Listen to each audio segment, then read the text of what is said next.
Viewers and subscribers, please make sure to subscribe to Saga News TV and give a like and share, because if you don't, you will miss out a lot of news.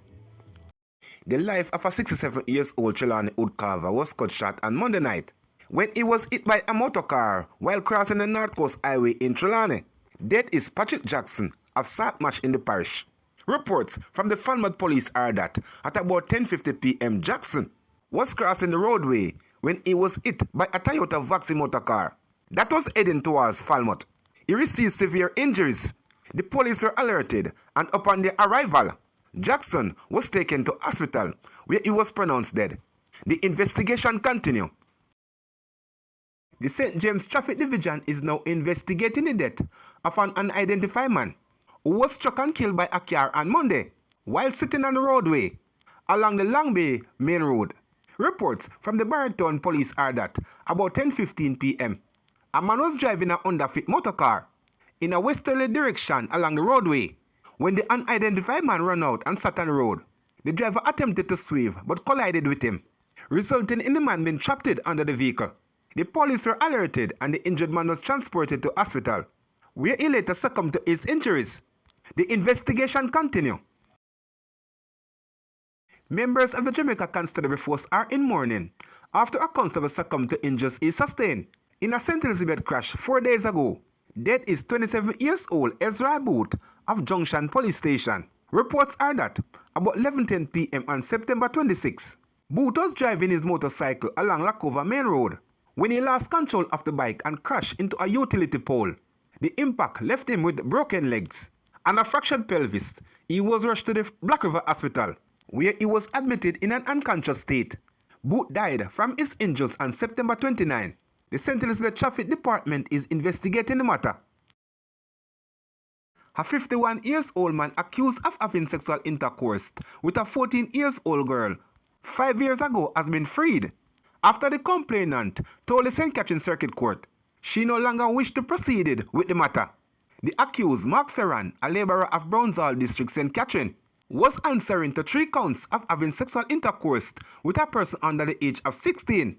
When the case was mentioned on September 29, 2025, the complainant informed the court that she had no interest in pursuing it. She explained that she has become a mother, need times with her children, and has lost interest in the matter. Justice Dale Palmer subsequently dismissed the case and freed Ferran. Allegations stated that between January and February 2020, Ferran had sexual encounters with the then 14-year-old. After one encounter on February 6, 2020, he allegedly paid her not to tell anyone. Her relatives later discovered the situation and reported it to the police, leading to an investigation and Ferran arrested. He was charged on September 19, 2020, and had made multiple court appearances since. Ferran was represented by attorney at law Errol Hamilton.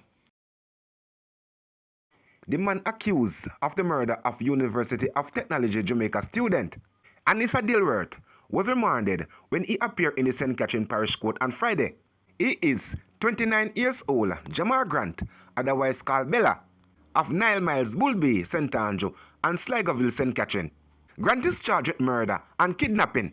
When the matter came up, the clerk of court revealed that a report from the Police Communication and Forensic Cybercrime Division relating to cell site tracking has been added to his case file. The clerk also disclosed that the prosecution is awaiting a response from the Office of Director of Public Prosecution regarding a voluntary bill of indictment and legal instruction used to move a criminal case directly from a parish court to the Home Circuit Court without a preliminary examination. Grant was remanded and is scheduled to appear on October 24, 2025.